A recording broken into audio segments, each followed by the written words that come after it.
وحبيبنا ومولانا محمدا عبده ورسوله أما بعد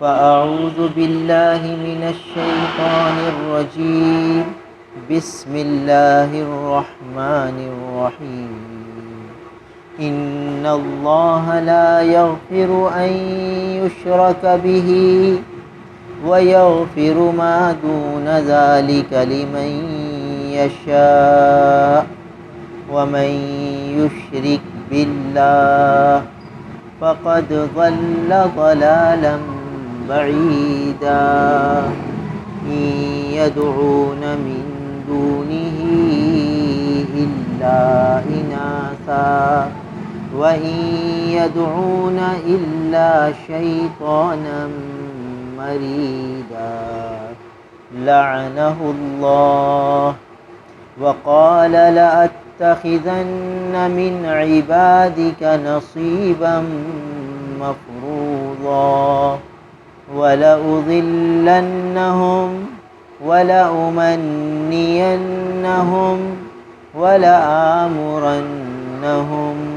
فليبتكن آذان الأنعام ولآمرنهم فليغيرن خلق الله ومن يتخذ الشيطان وليا من دون الله فقد خسر خسرانا مبينا يعدهم ويمنيهم وما يعدهم الشيطان إلا غرورا أولئك مأواهم جهنم ولا يجدون عنها محيصا صدق اللہ مولانا العظیم۔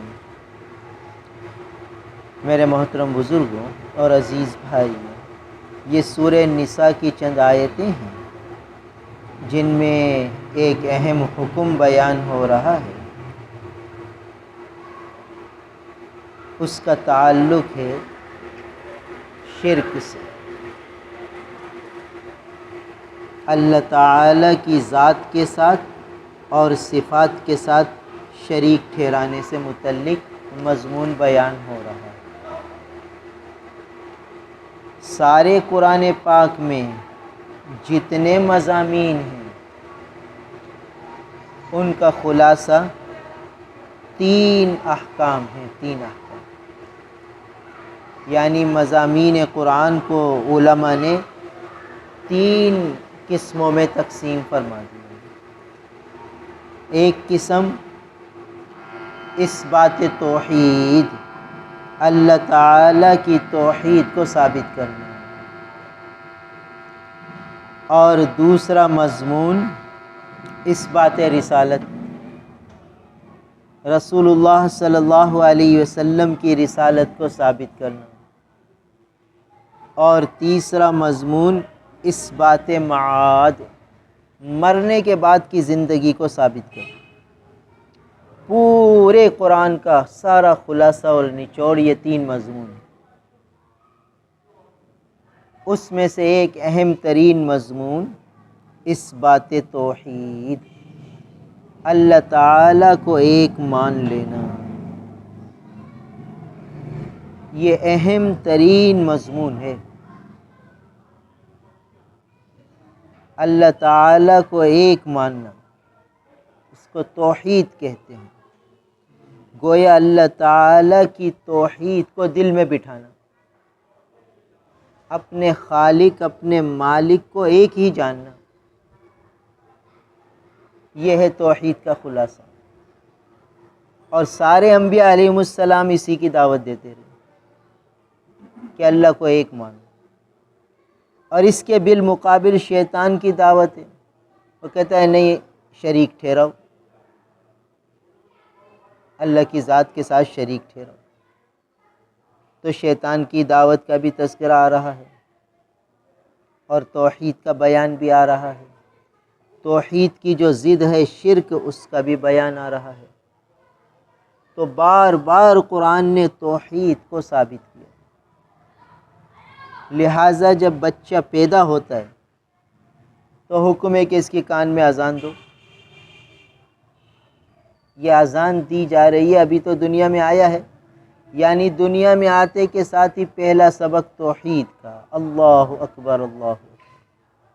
اس کے کان میں اللہ کی بڑائی، توحید کا مضمون داخل کیا گیا، اور جب دنیا سے جانے لگے تو حکم یہ ہے کہ لا الہ الا اللہ کی تلقین کرو۔ گویا دنیا میں آیا ہے تو توحید کا تذکرہ، اللہ تعالیٰ کی وحدانیت کا تذکرہ، اور جب جا رہا ہے دنیا سے تو بھی اس کی زبان پر توحید کا تذکرہ۔ ایک بزرگ فرمانے لگے کہ بھئی یہ جو انسان ہے نا، یہ انسان دنیا میں اکیلا آیا ہے، اکیلا آیا، اور جائے گا بھی اکیلا، قبر میں بھی اکیلا ہی جائے گا، کوئی اس کے ساتھ نہیں ہوگا، سب اس کو چھوڑ کر واپس آ جائیں گے، اب اکیلا ہی اگلی منازل کو طے کرے گا۔ تو آیا بھی اکیلا اور جائے گا بھی اکیلا، اور اس بیچ دوران جو زمانہ ہے، کہتے ہیں اس کی میں بھی یہ اکیلا ہے، یا نہ سمجھے کہ میں سب کے ساتھ ہوں، اس لیے کہ کوئی اس کا نہیں ہے، چاہے کتنے دعوے کرے ماں کہ یہ میرا بیٹا ہے، مجھے اس سے محبت ہے، یہی بیٹا اس کے پیٹ میں درد ہو جائے تو ماں کیا کر سکتی ہے؟ کچھ نہیں کر سکتی۔ یہ تڑپ رہا ہے، ماں زیادہ سے زیادہ ڈاکٹر کو بلائے گی، ہاسپٹل لے جائے گی، علاج کرائے گی، مگر درد ختم نہیں کر سکتی۔ ماں کو تکلیف ہے، بیٹا کہتا ہے مجھے ماں سے بہت محبت ہے، مگر ماں کے پیٹ میں درد ہو گیا تو بیٹا کیا کر سکتا؟ بیٹے کے اختیار میں کیا ہے؟ تو یہ جو ہم سمجھتے ہیں کہ ہمارے بیٹے ہیں، ہمارے بھائی ہیں، ہماری بہنیں ہیں، ہمارے دوست ہیں، سب کوئی کسی کا نہیں، کیونکہ کوئی کسی کو فائدہ دے ہی نہیں سکتا۔ تو گویا دنیا میں بھی یہ انسان اکیلا ہے، ظاہراً اکیلا دکھ نہیں رہا، مگر حقیقت میں دیکھو تو اکیلا ہے۔ تو آیا بھی اکیلا، جائے گا بھی اکیلا، اور اس دوران بیچ میں بھی اکیلا۔ جب یہ اکیلا ہے تو اس کو تعلق بھی اکیلے سے جوڑنا ہے، اکیلے سے جوڑنا ہے۔ تو ایک بزرگ فرمانے لگے کہ دیکھو بھئی، اکیلا اکیلے کے لیے، اکیلا اکیلے کے لیے، یعنی اللہ اکیلے ہیں اور یہ بندہ بھی اکیلا ہے، تو اس بندے کو اس اکیلے سے تعلق جوڑنا ہے۔ جب اس سے تعلق جڑ گیا تو بس یہ کامیاب ہے۔ یہی توحید ہے، یہی توحید ہے کہ اس ذات سے ایسا قوی تعلق ہو جائے کہ ہر معاملے میں اسی کی طرف نگاہ ہو، اسی کی طرف توجہ ہو۔ یہ جو بار بار مسجد میں بلایا جا رہا ہے، 5 وقت مسجد میں حاضری دو، یہ اس اکیلے سے تعلق بنانے کے لیے ہے کہ یہ بندہ ظاہر کرتا ہے، ثابت کرتا ہے کہ میں اس اکیلے سے تعلق جوڑتا ہوں، لہٰذا ساری مشغولیتیں چھوڑ کر مسجد میں آتا ہوں۔ پھر وہ اکیلا بھی اس کا ساتھ دیتا ہے، پھر نمازی بندے کے ساتھ اللہ کی مدد بھی ہوتی ہے، نصرت بھی ہوتی ہے، تائید بھی ہوتی ہے، کتنے آنے والے مصائب کو اللہ تعالیٰ دور فرما دیتے ہیں، کتنی آئی ہوئی بلاؤں کو ٹال دیتے ہیں۔ کتنے لوگ یہ سمجھتے ہیں کہ ہم نماز پڑھتے ہیں ہماری پریشانیاں دور نہیں ہوتی، یہ غلط کہتے ہیں۔ کتنی یہ جس قسم کے معاصیت کے ماحول میں ہیں اور ارتکاب معاصیت کر رہے ہیں، فرض کیجئے ان پر 100 بلائیں آنی تھی، مگر چونکہ نماز کی پابندی کرتے ہیں تو پھر 10-20 ہی آتی، بقایا سب اللہ نماز کی برکت سے ہٹا دیتے ہیں۔ ان کو پتہ بھی نہیں کہ ہٹ گئیں، یہ سمجھتے ہیں کہ ہمارے مصائب حل ہو، پریشانیاں دور ہی نہیں ہو رہی۔ بھائی کتنی دور ہو گئی تمہیں کیا پتہ؟ یہ جو اللہ کے دربار میں آ جانا ہے اور اللہ کے سامنے پیشانی ٹیک دینا ہے، چاہے کتنے تصور تخیل کیسے ہی ہیں، کہاں دھیان ہے، کہاں توجہ ہے، مگر اس نے کام اپنا پورا کر لیا، اس کو بلایا گیا، یہ آ گیا اور اس نے اپنی پیشانی ٹیک دی، یہ ثابت کر دیا کہ اللہ میں تو آپ کا بندہ ہوں، ساری مشغولیتوں کو چھوڑ کر آپ کے سامنے آ گیا۔ تو اس کو جو کچھ مل رہا ہے، اس کو پتہ نہیں کہ کیا کچھ مل رہا ہے، بہت کچھ اس کو ملا ہے. یہ نہیں کہ یہ نمازیں ہماری ضائع جا رہی ہیں. ہاں اگر وہ صحیح کیفیات کے ساتھ اور احسانی کیفیات کے ساتھ نمازیں ہو جائیں تو وہ ایک اعلیٰ درجے کی بات ہے. مگر جو ٹوٹی پھوٹی ہیں وہ بھی نفع سے خالی نہیں، کیونکہ وہ اکیلے سے تعلق جوڑنے کے لیے. تو توحید یہی ہے کہ اللہ کی ذات سے تعلق جڑ جائے. لہٰذا پھر کیا ہوا؟ حضرات صحابہ کرام رضوان اللہ تعالی علیہم اجمعین نے اللہ سے تعلق جوڑا، توحید کو اختیار کیا تو کہاں سے کہاں پہنچ گئے، کہاں سے کہاں پہنچ گئے، ساری دنیا کے امام بنے. اور آج ہم نے اللہ سے منہ موڑا، توحید کو چھوڑا، اللہ سے تعلق کو چھوڑا تو ہم کتنی پستی میں آ گئے. تو اس توحید کو بہت زیادہ قرآن نے بیان کیا، اور بچے کے کان میں توحید کی آواز ڈلوائی گئی تاکہ شروع ہی سے اس کے دل میں اللہ کی توحید کا بیج ڈل جائے. لہٰذا حضرت یعقوب علیہ السلام نے اپنے بیٹوں کو جمع کیا اور پوچھا کہ میرے مرنے کے بعد تم کس کی عبادت کرو گے؟ یعنی توحید کا سبق دے کر جا رہے ہیں. انبیاء علیہ السلام اپنی اولاد کو توحید کا درس دے کر جا رہے ہیں. حضرت لقمان اپنے بیٹے کو فرماتے ہیں کہ یا بنی لا تشرک باللہ ان الشرک لظلم عظیم. اے میرے پیارے بیٹے، اللہ کی ذات کے ساتھ شریک نہ ٹھہرا، یہ شرک بہت بڑا ظلم ہے. اور علماء نے لکھا ہے کہ جو ظلم ہوتا ہے نا، ظلم، اس کی 3 قسمیں لکھی ہیں. ایک وہ ظلم ہے جس کو اللہ تعالیٰ معافی نہیں فرمائیں گے، کچھ بھی ہو جائے اس ظلم کی معافی نہیں ہے، اور وہ یہ ہے ان الشرک لظلم عظیم. اور یہ آیت میں یہی بات بتائی جا رہی ہے کہ یہ ایسا ظلم ہے کہ اس کی کوئی معافی نہیں ہے. شرک کے ساتھ دنیا سے چلا گیا تو کوئی معافی نہیں، چاہے کوئی کیوں نہ ہو. نبی کی بیوی ہے اس کی بھی معافی نہیں، نبی کا بیٹا ہے اس کی بھی معافی نہیں، نبی کے چچا ہیں ان کی بھی معافی نہیں، نبی کے ابا ہیں ان کی بھی معافی نہیں. حضرت ابراہیم علیہ السلام کے والد، ان کی بھی معافی نہیں. وہ آزر تھے، شرک میں مبتلا تھے، ان کی بھی معافی نہیں. حضور صلی اللہ علیہ وسلم کی خدمت فرمانے والے، حضور کو سینے سے لگانے والے، حضور کو اپنے بچوں سے زیادہ پیار دینے والے، محبت دینے والے ابو طالب، حضرت علی رضی اللہ تعالیٰ عنہ کے والد ماجد، وہ بھی توحید اختیار نہیں کی تو اب ان کے لیے کوئی معافی نہیں. اتنا سخت معاملہ. حتیٰ کہ کیا ہوا، بخاری شریف میں روایت آتی ہے کہ ابو طالب کی وفات کا وقت قریب آیا تو اللہ کے رسول صلی اللہ علیہ وسلم کے پاس تشریف لے گئے. مانے لگے کہ چچا جان بس ایک دفعہ کان میں کلمہ پڑھ دیجیے. تو یہ بیٹھے ہوئے تھے ابو لہب، ابو جہل، ان لوگوں نے کہا کہ کیا تم اپنے آبا و اجداد کا دین چھوڑ دو گے؟ اس پر ابو طالب نے فرمایا کہ بھتیجے میں تیری بات تو مان لیتا مگر مجھے میری قوم یہ کہے گی کہ موت کے ڈر سے بھتیجے کا کلمہ پڑھ لیا. نہیں، کلمہ نہیں پڑھا، بغیر کلمے کے گئے، بغیر توحید کے گئے. تو اللہ کے رسول صلی اللہ علیہ وسلم کو اتنا دکھ ہوا کہ فرمانے لگے کہ میں اب اپنے چچا کے لیے استغفار کروں گا، اللہ سے معافی چاہوں گا. تو آیتیں نازل ہو گئیں کہ نبی کے لیے اور ایمان والوں کے لیے مناسب نہیں ہے کہ وہ استغفار کریں مشرکوں کے لیے اگرچہ وہ ان کے قریبی رشتہ داری کیوں نہ.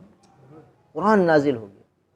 یعنی اتنا اللہ تعالیٰ شرک کرنے سے ناراض ہو جاتے ہیں، اللہ کی ذات کے ساتھ، صفات کے ساتھ شریک ٹھہرانے پر اتنے اللہ ناراض ہو کہ پھر اب نبی کی بھی قبول نہیں ہے بات.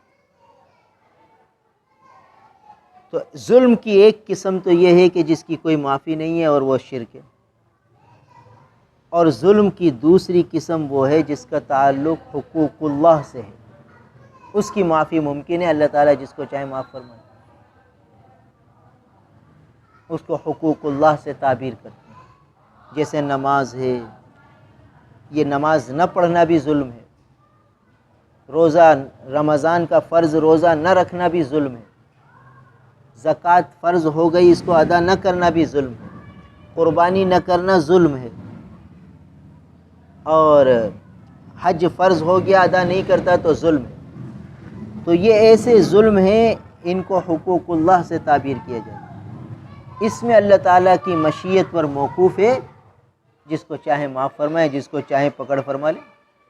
یہ نہیں کہ سب کو ہی معاف فرما دیں گے، جس کی چاہے پکڑ فرما لے کہ نماز کیوں نہیں پڑھی، اور جس کو چاہے معاف فرما دے کہ ٹھیک ہے تم نے نماز نہیں پڑھی ہم معاف کرتے۔ تو حقوق اللہ میں کوتاہی یہ بھی بہت بڑا ظلم ہے، مگر اس کی معافی کی امید ہے۔ اور شرک بھی بہت بڑا ظلم ہے، اس کی کوئی معافی نہیں۔ اور تیسری قسم ظلم کی وہ ہے جس کو حقوق العباد سے تعبیر کرنا۔ اس کا بدلہ اللہ ضرور لیں گے، یہ بغیر بدلہ دیے معاف نہیں ہوگا، اس کا بدلہ لے کر معاف کریں گے۔ یعنی حقوق العباد میں جو کوتاہیاں ہوئی، اس میں یہی ہے کہ جس نے جس پر ظلم کیا، زیادتی کی، ان کو بلا لیا جائے گا۔ بیوی نے شوہر کو ستایا، شوہر نے بیوی کو ستایا، بہو نے ساس کو ستایا، ساس نے بہو کو ستایا، بیٹے نے باپ کو ستایا، باپ نے بیٹے کو ستایا۔ یہ بھی دنیا میں چل رہا ہے، کہیں بیٹا باپ کو ستا رہا ہے، کہیں باپ بیٹے کو ستا رہا ہے۔ بیٹے کو پریشان کیا ہوا ابا نے، اور کہیں بیوی نے شوہر کو ستایا ہوا ہے، کہیں شوہر نے بیوی کو ستایا ہوا ہے۔ یہ سب ظلم ہے۔ کہیں کرایہ دار نے مالک مکان مالک دکان کو ستایا ہوا ہے، کہیں مالک مکان مالک دکان نے کرایہ دار کو ستایا ہوا ہے۔ کہیں خریدنے والے نے بیچنے والے کو ستایا ہے، اس پہ ظلم کیا ہے، کبھی بیچنے والے نے خریدار سے بائع کو ستایا ہوا ہے۔ تو جہاں حقوق العباد کی کوتاہیاں ہیں، وہاں بھائی اس دربار میں حساب ہوگا، سامنے کر دیا جائے گا ہر ایک کو کہ لو بھائی اپنا حساب کتاب کرو۔ پھر اس سے کہا جائے گا کہ بھائی تم نے اس کو یہ ستایا، یہ تم نے ظلم کیا، یہ تمہارا ظلم ثابت ہوتا ہے، لہٰذا اب اس کو اس کا بدلہ دو۔ کیا بدلہ دیں گے؟ کہتے نیکیاں اس کی لو، اس کے کھاتے میں سے نیکیاں لے کر اس مظلوم کو دی جائیں گی۔ اب دیکھو، یہ واپڈا کے ادارے والے ہیں، یہ ڈیڈکشن بھیج دیتے ہیں، تو اب جس پر ڈیڈکشن آ گیا یہ مظلوم ہو گیا اور وہ ظالم ہو گئے۔ اب قیامت میں ان کی نیکیاں اس کو مل جائیں گی۔ اور اگر یہ چوری کرے گا بجلی تو یہ ظالم بن گیا، اب اس کو کھڑا کیا جائے گا اور اس کی نیکیاں اس ادارے والے کو دی جائیں گی۔ اب بتاؤ کتنا سخت معاملہ ہے۔ اسی لیے ایک روایت میں آتا ہے کہ بھئی آدمی مظلوم بن جائے، ظالم نہ بنے۔ کہیں بھی کسی بھی معاملے میں آدمی مظلوم بن جائے، ظالم نہ بنے، زیادتی نہ کرے۔ ایک صحابی اپنے غلام کو سخت سست الفاظ فرما رہے تھے، یعنی ڈانٹ ڈپٹ فرما رہے تھے اور خوب برا بھلا فرما رہے تھے۔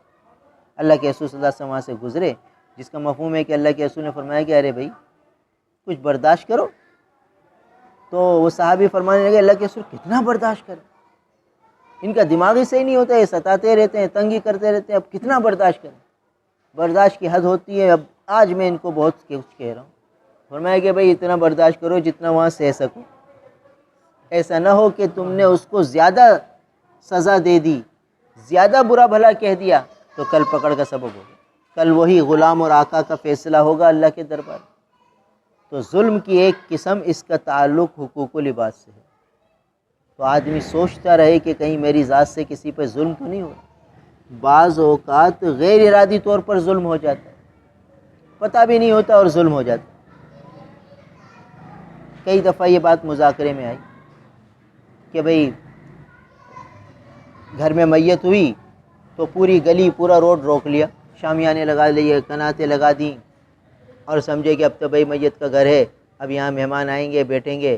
تو اب وہ جو مین روڈ ہے، مین گلی ہے، ہزاروں لوگوں کے گزرگاہ ہے، گاڑیاں آتی ہیں جاتی ہیں، اب سب پریشان، کوئی کہاں سے گزر کے جا رہا ہے، کوئی کن گلیوں سے رخ بدل رہا ہے. اور یہ ظلم کیے بیٹھے. گھر میں میت ہے، گھر میں میت ہو گئی ہے اور ظالم بن گئے. کس طرح ظالم بن گئے کہ اتنے لوگوں کو اذیت میں ڈال دیا، اتنے سارے لوگوں کو اذیت میں ڈال دیا. کہاں بٹھائیں پھر اس کو؟ کہ مہمان آئیں گے تو کہاں رکیں گے؟ بھائی ان مہمانوں کو رکنے کی ضرورت کیا ہے؟ آئیں تعزیت کریں چلے جائیں، کھڑے کھڑے 10 منٹ میں تعزیت کریں چلے جائیں. کیا ضرورت ہے کہ وہاں شامیانے لگا کر بیٹھ کر کچہریاں کریں؟ تعزیت کچہری کرنے کا نام تھوڑی ہے. تعزیت تو صرف تسلی کے 2 بول بول کے، دعائیہ کلمات کہہ کے واپس آ جائیں. انا للہ ما اخذ ولہ ما اعطى وکل شیء عنده باجل مسمى فلتصبر ولتحتسب. یہ کلمات تعزیت ہیں. اب آج ایک جگہ سے گزرنا ہوا، مین روڈ ہے، مین روڈ سارا بند کر دیا. اب ادھر سے بھی گاڑیوں کا رش اور ادھر سے بھی گاڑیوں کا رش، ہر طرف سے جو ہے گاڑیوں کا رش ہو گیا، مین روڈ بند ہو گیا. میں دیکھا وہ لوگ کھانا کھا رہے ہیں اور بیٹھے ہوئے ہیں اور کچہریاں ہو رہی ہیں. اور کیوں بھائی یہاں میت ہو گئی ہے لہٰذا یہ روڈ روک لیا، پورا روڈ بند کر دیا. یہ ظلم نہیں ہے؟ اب یہ ظالم ہو گئے، اور یہ ایسا ظلم ہے کہ ان کو پتہ بھی نہیں کہ ہم ظلم کر گئے. اب قیامت کا دن ہوگا، اس روڈ سے جتنی گاڑیوں والوں کو تکلیف ہوئی اور ان گاڑیوں والوں کی وجہ سے پھر جتنے پیدل چلنے والوں کو تکلیفیں ہوئی، اب بتاؤ 1000 2000 5000 کتنے لوگ ہوں گے جو وہاں سے گزرتے. وہ سب مظلوم بن گئے، یہ ظالم بن گیا.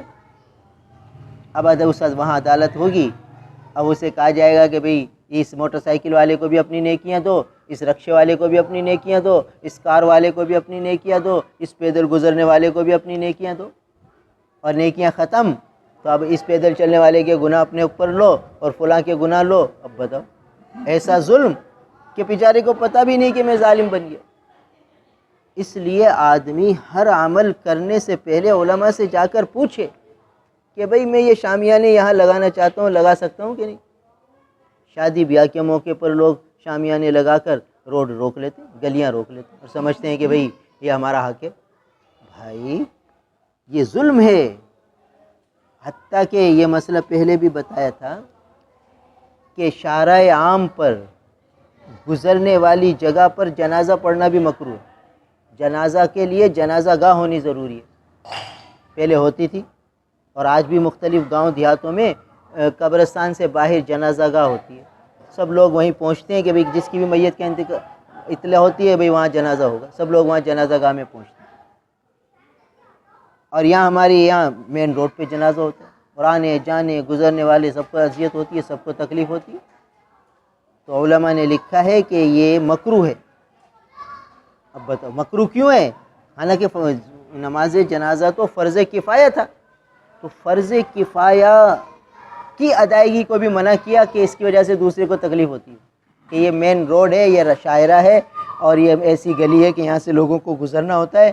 اتنی دیر 5 منٹ 8 منٹ نماز جنازہ کے لیے روکو گے، لوگوں کو تکلیف ہوگی. یہ نماز اس طرح پڑھنا مکروہ ہے. ایسی جگہ پڑھو جہاں لوگوں کو تکلیف نہ ہو.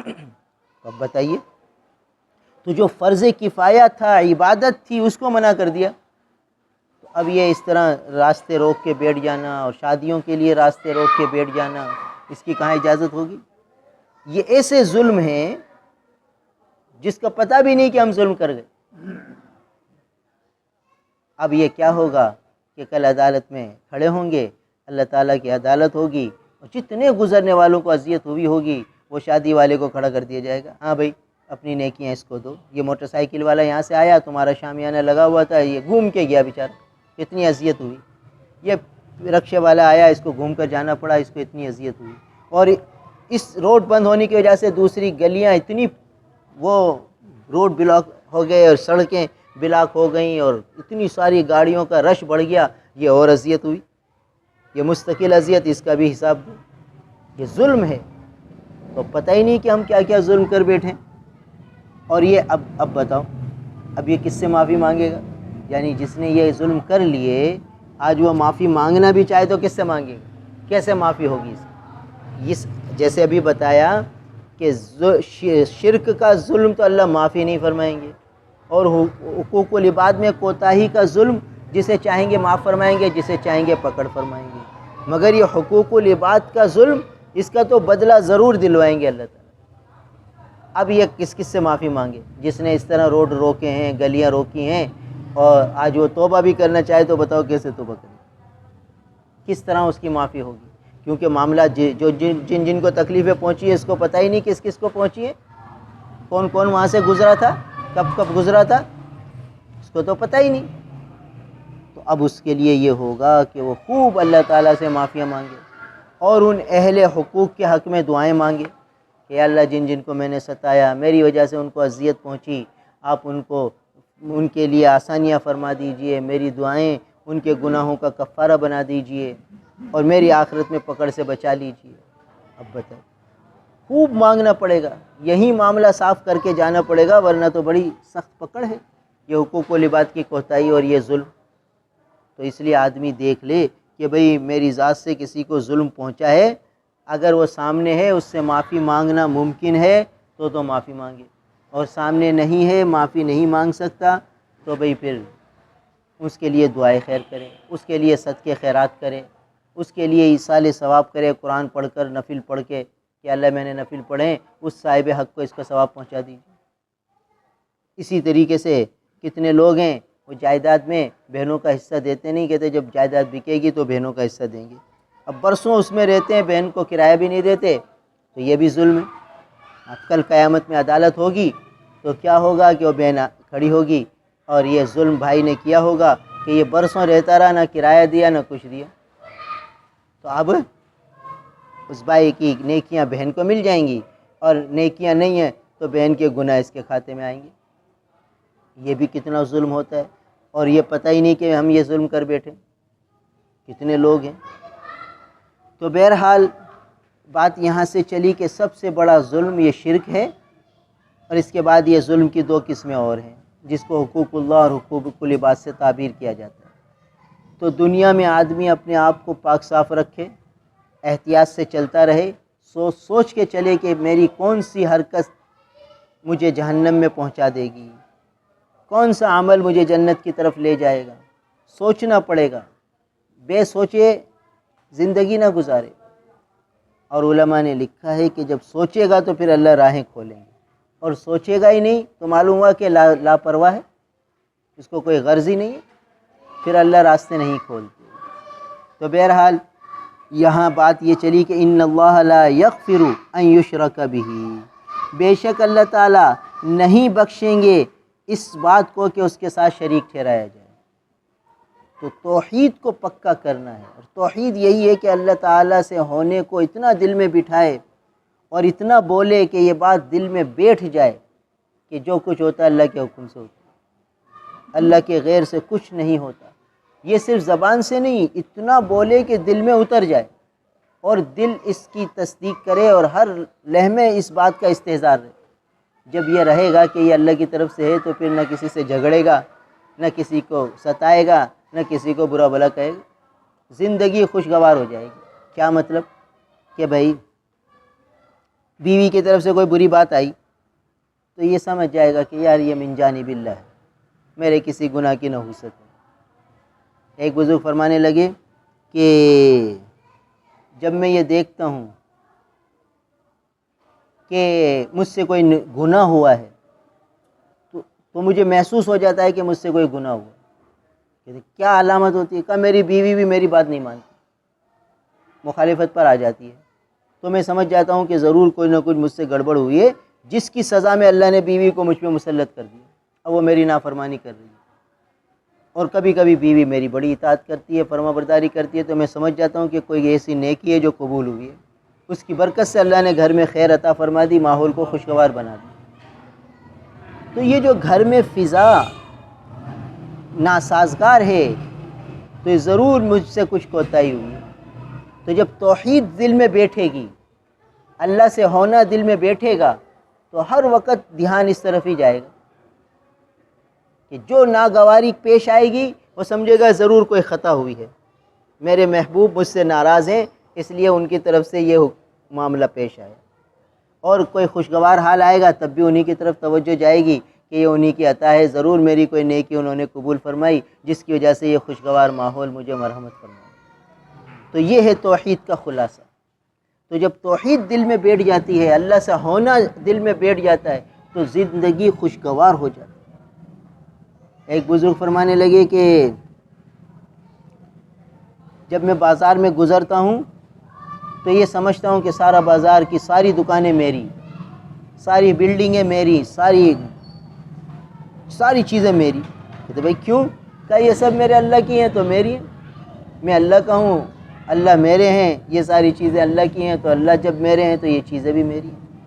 اور فرمایا کہ بات یہ ہے کہ جس کی ہیں یہ دکان 10 کروڑ کی ہے، جس کی ہے وہ اپنے ساتھ جیب میں تو رکھتا نہیں، اس دکان کی چابی اس کے پاس ہے، دکان تو اس کے پاس نہیں ہے، بس آ جاتا ہے چلا جاتا ہے، ہر وقت تو دکان میں بیٹھ نہیں سکتا۔ تو جس کی ہے وہ بھی 24 گھنٹے یہاں نہیں ہے، جس کی ظاہری ملکیت ہے، اور میرے پاس بھی اس کی، میں بھی اسے دیکھ رہا ہوں وہ بھی اسے دیکھ رہا ہے، میں بھی اس دکان میں داخل ہو جاتا ہوں وہ بھی داخل ہو جاتا ہے، اور ہے یہ اصل میں اللہ کی، اللہ میرے ہیں، کیونکہ میں نے اللہ کو دل میں بسا لیا تو اب یہ چیز بھی میری ہے۔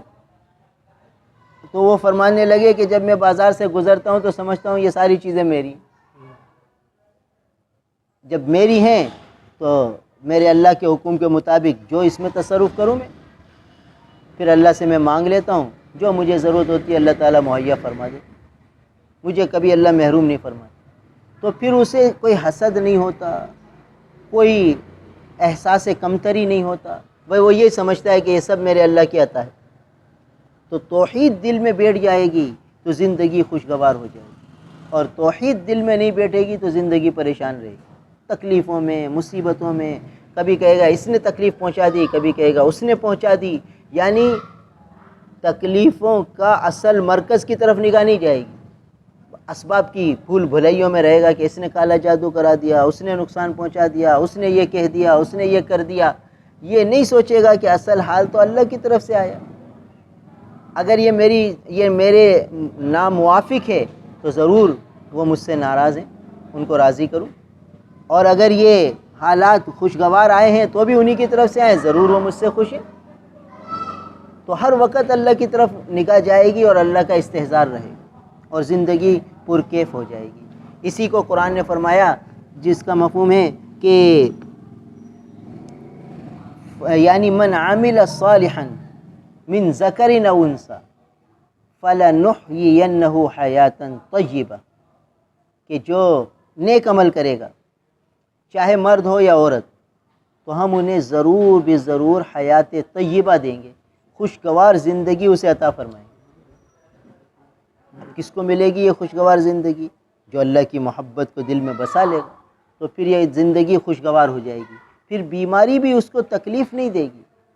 ایسے ایسے اللہ والے گزرے ہیں جو بالکل صاحب فراش مگر دل مطمئن، دل اللہ کی محبت سے بھرا ہوا، اور یہ تکلیف ان کو تکلیف محسوس نہیں ہوتی، وہ سمجھتے ہیں یہ اللہ کا عطیہ ہے، اس پر جو مجھے مل رہا ہے وہ بہت زیادہ ہے۔ سیدہ رابعہ بصریہ رحمہ اللہ کو جا رہی ہیں راستے میں، ان کو ٹھوکر لگی تو پاؤں کے ناخن سے خون نکلا تو مسکرانے لگیں۔ کسی نے پوچھا کہ اماں جان تکلیف ہوئی، مسکرائی کیوں؟ فرمایا کہ وہ اللہ تعالیٰ اس تکلیف پر جو مجھے آخرت میں انعام دیں گے نا وہ سامنے آ گیا، تو میں مسکرا اٹھی کہ اتنا بڑا انعام اور اتنی سی تکلیف، چھوٹی سی تکلیف اور انعام اتنا بڑا، تو بھائی مجھے ہنسی آنے لگی، اور میری یہ تکلیف اب تکلیف نہیں ہے۔ یہ ہے اللہ سے محبت کا صلہ کہ دنیا کی تکلیفیں بھی خوشگوار ہو جاتی ہیں، کیونکہ وہ یہ سمجھتا ہے کہ یہ محبوب کا عطیہ ہے، جب محبوب کا عطیہ ہے تو اس میں میرے لیے بھلائی ہے، تو وہ تکلیف دماغ پر حاوی نہیں ہوتی، ذہن پر حاوی نہیں ہوتی، یہ پریشانیاں میرے لیے، یہ تکلیفیں میرے لیے۔ اور جس کا اللہ سے تعلق نہیں ہوتا، توحید دل میں بسی بھی نہیں ہوتی، وہ پریشان ہوتا ہے کہ یہ پریشانیاں میرے لیے، یہ بیماریاں میرے لیے، یہ مصیبتیں میرے لیے، یہ تنگیاں میرے لیے، وہ یہ سوچ سوچ کے اور پریشان ہوتا ہے، کیونکہ توحید تو ہے نہیں دل میں۔ اللہ سے ہونا اور اللہ کے طرف سے حال کا آنا یہ تو دل میں بیٹھا نہیں ہے۔ تو اس لیے قرآن کی دعوت یہی ہے کہ ہر انسان وہ توحید کو دل میں بسائے، اللہ سے ہونے کو سب کچھ سمجھے، پھر اس کی یہ زندگی خوشگوار ہو جائے گی۔ اور اگر یہ اس سے ہٹ کر شرک کرے گا تو یہ گناہ ایسا ہے کہ معاف نہیں ہوگا، اور دنیا کی زندگی بھی بڑی پریشانی میں آ جائے گی۔ تو فرمایا کہ ان اللہ لا یغفر ان یشرک بہ، بے شک اللہ تعالیٰ نہیں بخشیں گے اس جرم کو کہ اس کے ساتھ کسی کو شریک کیا جائے، وَيَغْفِرُ مَا دُونَ ذَلِكَ لِمَن یشاء، اور بخش دیں گے اس کے علاوہ جو بھی گناہ ہوگا، لمن یشاء جس کے لیے چاہیں گے، چاہت اور مشیت پر موقوف ہے، یعنی اس شرک کے علاوہ جتنے گناہ ہیں ان کی معافی اللہ کی مشیت پر ہے، یہ نہیں کہ بس سب معافی ہو جائیں گے، چاہیں گے تو معاف فرمائیں گے، نہیں چاہیں گے تو پکڑ ہے، ایک ضابطہ ہے، ایک قانون ہے، ایک اصول ہے کہ بھئی نیکی کرو گے تو جزا ملے گی اور گناہ کرو گے تو سزا ملے گی، یہ ایک اصول ہے اللہ تعالیٰ کا، ایک ضابطہ ہے۔ یہ الگ مسئلہ ہے کہ اللہ تعالیٰ گناہ اپنی مشیت کے مطابق معاف فرما دے، جس کے حق میں چاہیں معاف فرما دے، اور یہ جو اللہ کی مشیت ہے اس سے اللہ کا قادر ہونا ثابت ہوتا ہے کہ اللہ پر کوئی لازم نہیں ہے کہ سب کو معاف کرے، اور اللہ پر یہ بھی لازم نہیں ہے کہ سب کو سزا دے، وہ قادر مطلق ہے، جو چاہے کرے۔ یہ تھوڑی کہ بس جو اصول بنا دیا تو اللہ اس اصول کے پابند ہو گئے، اللہ پابند نہیں ہے، بلکہ اللہ تعالیٰ نے ایک اصول ضابطہ بنا دیا، اس کے مطابق بھی چلتے ہیں، اور جب چاہیں اس کے خلاف بھی کر لیں، ان سے کوئی پوچھنے والا نہیں، کہ وہ حاکم ہے، قادر مطلق ہے، اور حاکم ہے، جو چاہے کرے۔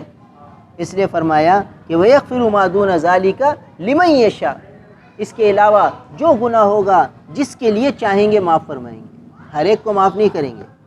اور وَمَن یشرک بِاللَّہ، جو اللہ کے ساتھ شریک ٹھہرائے گا، جو اللہ کے ساتھ شریک ٹھہرائے گا تو اس فرمایا فقد ضل ضلالا بعیدا، وہ بہت دور کی گمراہی میں مبتلا ہوگا، بہت دور کی گمراہی میں بھٹک گیا۔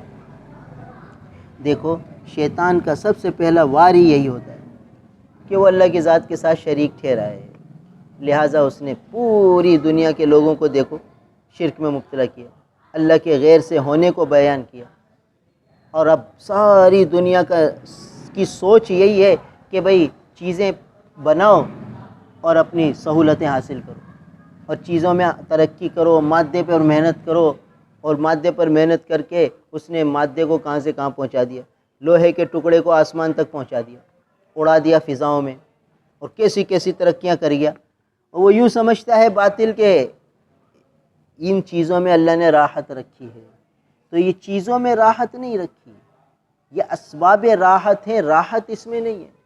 ایک آدمی نرم بستر ہے، اے سی چل رہا ہے، کمرے میں ٹھنڈک ہے، تو اس نے اسباب راحت جمع کیے ہیں، مگر نیند اس کو نہیں آ سکتی، نیند اللہ کے خزانے سے آئے گی، جس کو چاہے گی اللہ تعالیٰ سخت دھوپ میں بھی نیند آ جائے، اور جس کے لیے چاہیں وہ نیند کی گولیاں بھی کھائے اور نرم بستر بھی ہو اور اے سی بھی چل رہا ہو، کمرہ بھی ٹھنڈا ہو، اور نیند کی گولیاں بھی کھا لے تو نیند نہیں آئی، کہ یہ تو اللہ کے حکم سے آتی۔ تو آدمی اسباب راحت تو جمع کر سکتا ہے، راحت حاصل نہیں کر سکتا، اسباب سکون تو حاصل کر سکتا ہے، سکون حاصل نہیں کر سکتا، سکون براہ راست اللہ کے حکم سے آتا ہے۔ اب دیکھو کسی بیمار کو کتنی بیماریاں اس کو لگی ہوتی ہیں، اللہ اس کے دل میں سکون ڈال دیتے ہیں تو اس کی بیماریاں اس پر حاوی نہیں ہوتی، اور وہ ان بیماریوں سے زیادہ ٹینشن نہیں لیتا۔ اور بعض لوگ ایسے ہوتے ہیں کہ ایک بیماری ہوتی ہے اس کو اتنا حاوی کرتے ہیں کہ اس بیماریوں سے کئی بیماریاں اس کو آج لگ جاتی ہیں، کیونکہ اس نے اللہ سے تعلق نہیں جوڑا، وہ ایک بیماری کو بہت کچھ سمجھ گیا اور پھر اس کا صدمہ لے کر اور بیماریوں کا مرکز بن گیا۔ تو اس لیے فرمایا کہ وَمَن یشرک باللہ، جو اللہ کے ساتھ شریک ٹھہرائے، تو ساری دنیا کا باطل وہ اللہ کے غیر میں لگا ہوا ہے، اور اس کی ساری محنتوں کا منشا اللہ کا غیر ہے، لہٰذا وہ جتنی اللہ کے غیر میں محنت کر رہا ہے اتنا اللہ سے دور ہوتا جا رہا ہے، جتنی محنت کر رہا ہے مادے پر اتنا مادیت میں تو آگے بڑھ رہا ہے مگر اللہ کی محبت سے دور ہوتا جا رہا ہے، اور جیسے جیسے اللہ کی محبت سے دور ہوتا جا رہا ہے ایسا ایسا اپنے مفادات میں بڑھتا جا رہا ہے۔ جس شخص میں اللہ کی محبت آ جاتی ہے پھر وہ اپنے مفاد کو نہیں دیکھتا، دوسرے کے مفاد کو دیکھتا ہے، اس میں ایثار آتا ہے، ہمدردی آتی ہے، دوسرے کی خیر خواہی آتی ہے۔ اور یہ جو مادے پر محنت کرتے ہیں پھر ان کے دلوں میں مفاد آتا ہے، اپنا فائدہ آتا ہے۔ لہٰذا دیکھ لیجئے کہ انہوں نے محنت کی اور کھاد بنا لی، 1 ایکڑ میں کھاد استعمال کرتے ہیں تو 100 من گندم پیدا ہو جاتی ہے۔ پہلے اسی 1 ایکڑ میں 10 من گندم پیدا ہوتی، اب 100 من پیدا ہو رہی ہے۔ تو ہونا تو یہ چاہیے کہ اب 100 من گندم 1 ایکڑ سے پیدا ہو رہی ہے، جہاں 1 ایکڑ سے 10 من ہو رہی تھی 90 من زیادہ پیدا ہو رہی ہے۔ تو جب 90 من زیادہ پیدا ہو رہی ہے تو اب تو گندم سستی ہونی چاہیے، پہلے مہنگی ہونی چاہیے، اب اتنی پیداوار بڑھ گئی ہے تو سستی ہونی چاہیے، مگر دیکھ لیجئے اور مہنگی ہو رہی ہے۔